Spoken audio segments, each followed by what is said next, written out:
friends of mine and I began to notice that tankers were coming right through Burrard Inlet to Westridge Terminal, and these were larger tankers than we had ever seen in the Vancouver harbour. We were aware of the proposed Enbridge pipeline. We were also aware that there is a Trans Mountain pipeline that does come over to Vancouver from Alberta. This was part of the BC Gas pipeline network.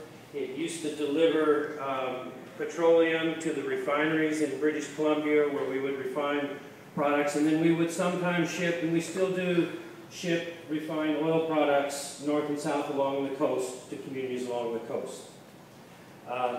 There's a big difference between shipping refined oil products and crude oil tankers.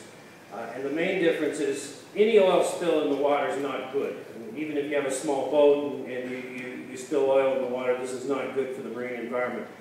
But our group that's working now today is working to stop the shipment of tar sands crude oil in major tankers anywhere in British Columbia, and that includes Burrard Inlet, where we are here.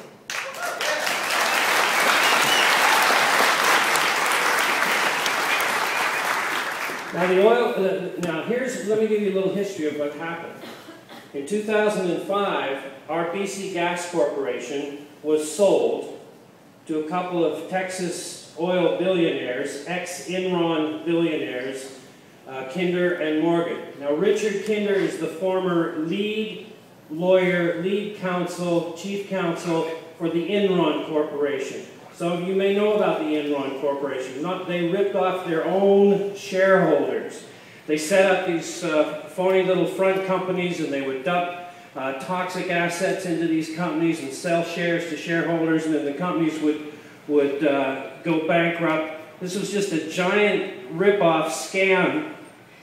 And when Richard Kinder left this company, Enron, he received a $31 million bonus when he left the company. He's worth about $3 billion today. And he and his partner, Bill Morgan, bought BC Gas. That was formerly your public asset, sold to these two Texas billionaires. By your government, who we used to presume was elected for our benefit to look after our interests, and we find our own governments, federal and provincial, now looking after the interests of the oil companies and the billionaires.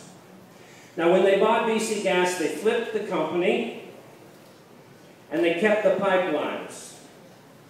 That's what they wanted. They wanted the pipelines. And then in 2007, Kinder Morgan and China began to, as they said, as this was announced in Stats Canada, it was not announced publicly. Our own public officials in British Columbia appear to not have known about it. The public certainly didn't know about it. There was no public consultation. There was no consultation with the First Nations here, with the Tsleil-Waututh, the Squamish, and the Musqueam in British Columbia. And Kinder Morgan and China entered into an agreement to start shipping tar sands crude oil through Vancouver to Westridge Terminal in Burnaby. So these giant tankers come under the First Narrows, through the Vancouver Harbour, under Second Narrows Bridge to Westridge Terminal. They sit off Cates Park, and we have Ben West at the Wilderness Committee now has a program. You can check it out on the Wilderness Committee. You can actually sign up and get a notice each time one of these tankers comes into Vancouver, and it's about 1 or 2 a week. Now, there are 3 major pipeline routes out of the tar sands. The Keystone Pipeline in the United States, which you now know about because our friends in the United States have rallied to stop that pipeline, and they've been partially successful. That fight is, of course, not over yet. There's the Enbridge Pipeline that we're addressing today to northern British Columbia, the Kitimat, the proposal. And there is the Kinder Morgan Trans Mountain Pipeline, currently in operation as we speak, shipping tar sands crude oil to Vancouver and loading it on tankers. Now, each of these pipelines is expected, the intention is to increase the shipments through these pipelines up to 500,000 to 700,000 barrels a day. That would be 1 tanker per day. if Kinder Morgan gets their wish to expand their pipeline to 500,000 to 700,000 barrels per day, you are talking about one major oil tanker in and out of the harbor of Vancouver every day carrying tar sands crude oil. They're trying to turn Vancouver into the tar sands shipping port. And that's why we've stepped up and said, no, that's not going to happen.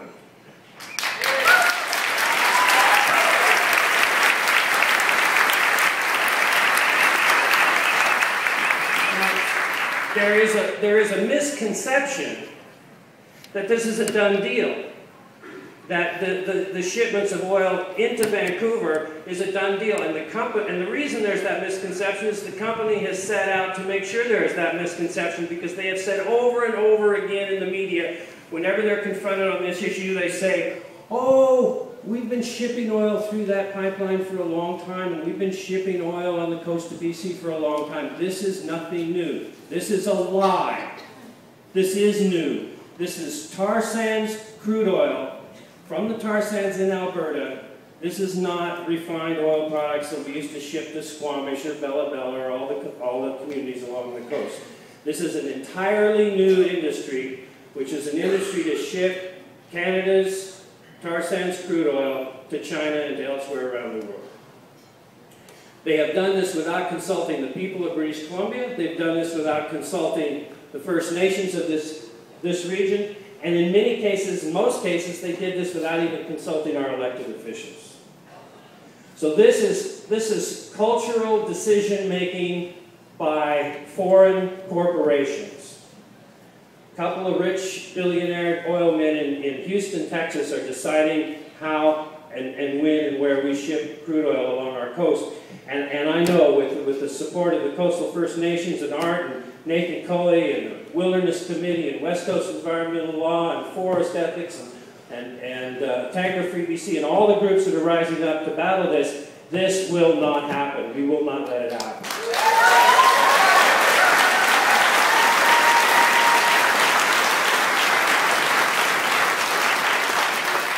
But I can tell you, and I can assure you, we have a fight on our hands. These companies never give up. They never give up power without a fight. And it's going to require the people of British Columbia, the people of Vancouver, the First Nations, the Tsleil-Waututh, the Squamish, the Musqueam, all of us coming together as one and saying, no, we want to control the destiny of our inlet and our harbor, not a couple of Texas oil men. Now, I don't believe I have to tell you, but I want to remind you what would happen if there were an oil spill in Burrard Inlet. Our culture would be destroyed. Not just the marine environment, it would destroy the marine ecology. You know how the tides work around here. In one day, in a few days, we'd have oil all the way up Indian Arm. We'd have oil all the way across Georgia Strait into Nanaimo, across the Gulf Islands, up and down all of our communities. It would destroy Stanley Park. It would destroy Cates Park. It would destroy Lighthouse Park. It would devastate our local coastal economy. One oil spill in this region would destroy us. And I've talked to people in the Gulf of Mexico who've suffered through this.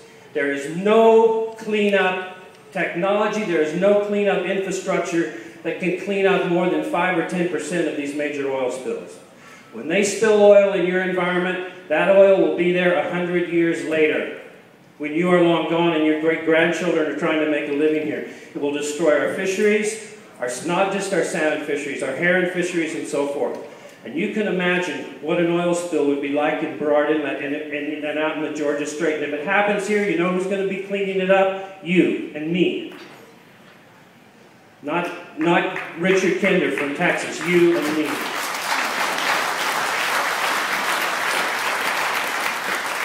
So there are many groups here, and I want to ask you to please go to every table, talk to every group, find out what they're doing, find out how they're working to protect our environment here. I want to call particular attention to the Wilderness Committee back there and to Tanker Free BC in the back. These two organizations, Tanker Free BC, which we started a couple of years ago, is here for one purpose and one purpose only. We exist to stop oil tanker shipments through Burrard Inlet. We will not let it happen.